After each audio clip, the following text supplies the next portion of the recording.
What is up everyone, Jeran here, hoping you're safe and great. For this video, bubuo tayo ng isang FMA budget build for BMAX category. So, let's go! Okay, syempre yung pinakauna mong bibilhin is the kit itself. Ano ba yung kit na gagamitin mo? I suggest, ang bilihin nyo na kit is yung mga nasa around 650 pesos and up. Bakit? Yun kasi yung may mga kit na meron ng hard na tires na kagaya nito, itong Mac frame. Itong Mac frame, meron siyang super hard na small diameter tires. Makakatipid ka na kasi pagdating dun pa lang sa tires. No? Kaya, I suggest, maghanap ka ng kit na around 650 pesos. Yun kasi usually may mga super hard or hard tires na ginagamit. Napili ko para sa video na ito is the Mac frame. Walang Mac frame na ganito talaga yung kulay. Okay, white lang to. Ito yung usual na Mac frame, yung normal na Mac frame. Pero kinulayan ko siya nung spray paint na olive drab. Yun yung PS5 spray paint ng Tamiya. So, nilagay ko lang dyan. No? So, legal pa rin naman yan. Legal yan pagdating sa BMAX. Okay lang yung painted na cowls. No, basta maayos yung pagkakapaint, no. So, para sure kayo, ang gamitin nyo na lang is the Tamiya spray paint, no, para iwas disqualification. For the plates naman, dahil isa itong budget build, unahin natin is yung sa front. Yung sa front plate na gagamitin natin, yan, para maikabit natin yung mga rollers and yung mga dampers natin in front, is this one. This is the FRP wide front plate for AR chassis. Item number 15451. Yan. Nagkakahalaga lang to ng 185 pesos SRP. Kung may mahanap kayo mas mura, mas better. Next, sa harapan din, sa ilalim, yung pinakamagiging brakes or yung front brakes natin is this one. This is FRP reinforcing plate set. Yan, yung mukhang popsicle stick. Yan yung ilalagay natin dito sa ilalim for the brakes. Okay, nagkakahalaga lang to ng around 150 pesos. So, hanap kayo kung may mas mura niyan, mas better. Next is the FRP wide rear plate. Yan, so for AR chassis din. This is item 15452. So, ito yung gagamitin natin sa likod for the rollers. Nagkakalaga to ng 185 pesos. Ito yung FRP rear brake stay set. Item number 15518. So, ito yung famous na ginagamit pag sa brakes sa likod. No? So, maganda kasing brakes yung brake stay na ganito.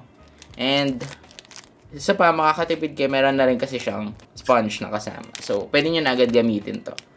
Right? So, nagkakalaga to ng 320 pesos. Pero kung sa akin nyo bibilihin, so, meron ako dito 250 pesos lang. Right? So, kayo na bahala. Kung may mahanap kayo mas mura, go for it. Next is the rollers. So, sa front rollers natin, gagamitin natin is double aluminum rollers na may rubber rings. Pwede nyo rin gamitin yung walang rubber rings, kayo bahala. Ito lang kasi may available ako right now. Okay, nagkakalaga to ng 550 pesos.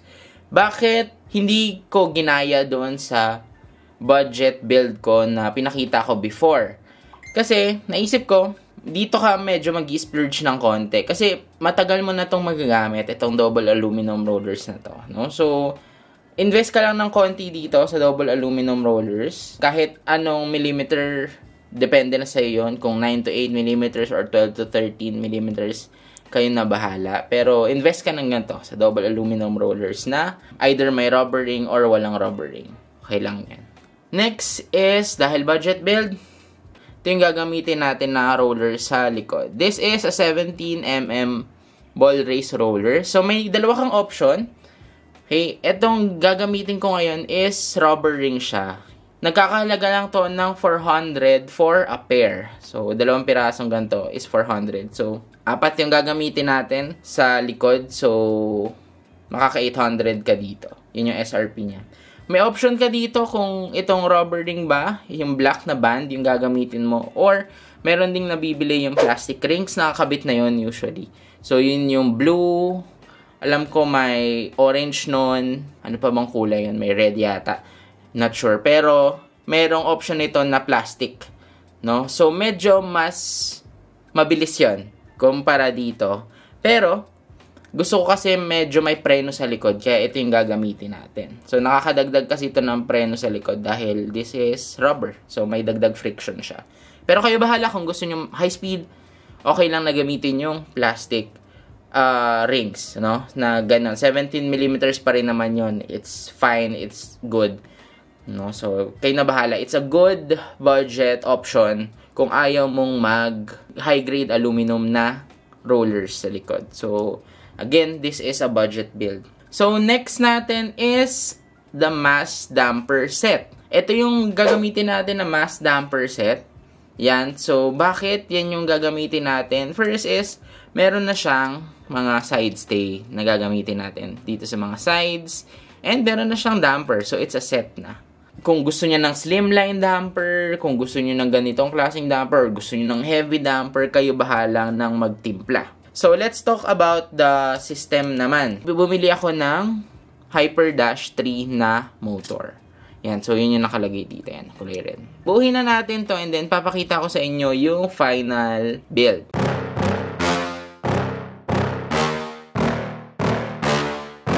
Yeah. Please tell me that I can't, that I won't, that I fail, that I'll never make it out, yeah.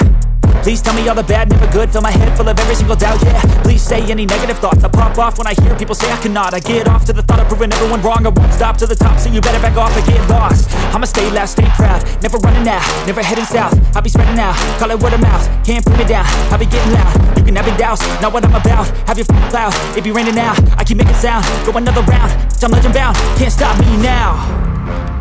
You don't wanna fuck with me, a slow burn like a disease. Just tell me that I can and I'll show you things that you couldn't believe. Okay, so tapos na yung ating FMA budget build. So, ito na yung final product natin. So, isa-isahin lang natin, no, kung paano ko siya ginawa. And then, para mailista din natin yung price. Para alam nyo kung magkano yung dapat nyong ihanda, no, pag mag-create kayo nito. This is a basic budget build.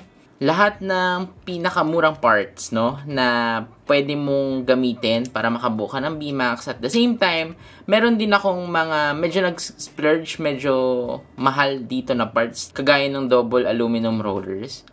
Pero that will serve you for a long time kasi, no? So, it makes sense na may gastusin ka ng konti para sa ibang parts nito. Okay, so unahin muna natin yung dito sa harapan. So, ito yung wide front plate, FRP.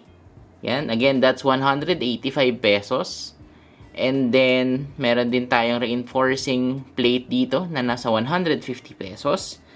So, next natin, nandito yung ating double aluminum rollers with rubber rings. That's 550. And then, yung ating dampers dito. Pwedeng yung set yung bilihin nyo or pwedeng itong mga dampers lang. Usually, nasa around 220 pesos, 240, depending sa shop kung saan ka bibili. Marami kang options dito, kagaya nito. Ito yung usual na dampers. Pwede din itong dampers na to. This is mass damper. Yan. So, pwede nyo rin yan. Nasa 220 pesos din to.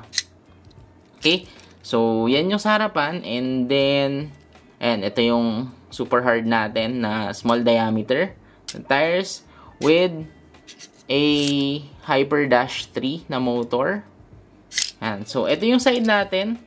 So, this is the mass damper set for AR chassis. Yung ginamit ko dito. And for this side, and then yan, may mass damper din tayo dito.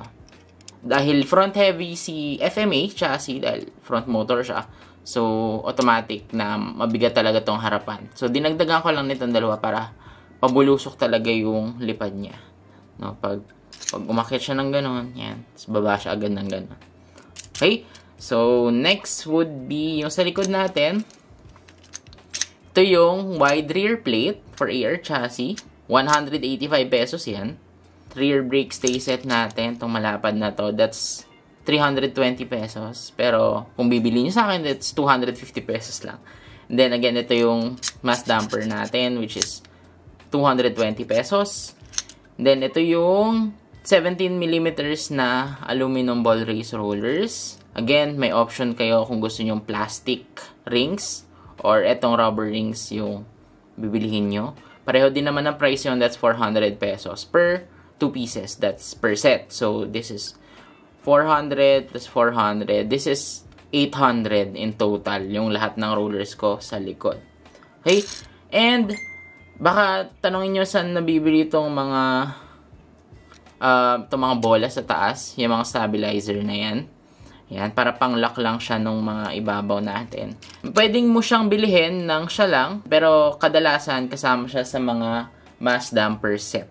Okay, so sa mga mass damper set ko kasi nakuha to. So hindi ko na ilalagay yung presyo nito kasi usually kasama naman to sa mass damper set na bibilihin nyo.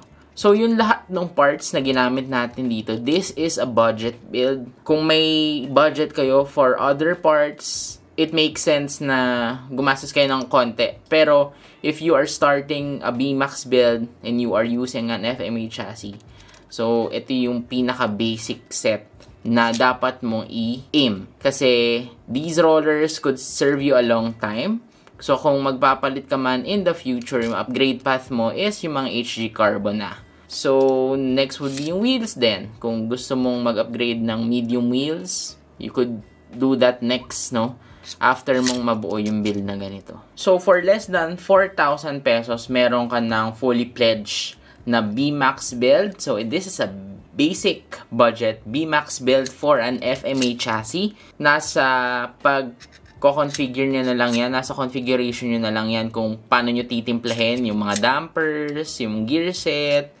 Yan, so kayo na bahala kung anong track yung gagamitin nyo. But this has been fun. And this only cost 3,665 pesos. So thank you so much for watching this video. If you like videos like this na builds natin, click on that like button, subscribe to my channel, and then titignan natin kung ano yung mga next chassis na pwede nating gawa ng build na kagaya nito. Budget, basic build, no, for a BMAX category. Right, so again, thank you so much for watching this video. If you like this video, just click on that like button, subscribe to my channel for more stuff like this, and I'll see you on the next one.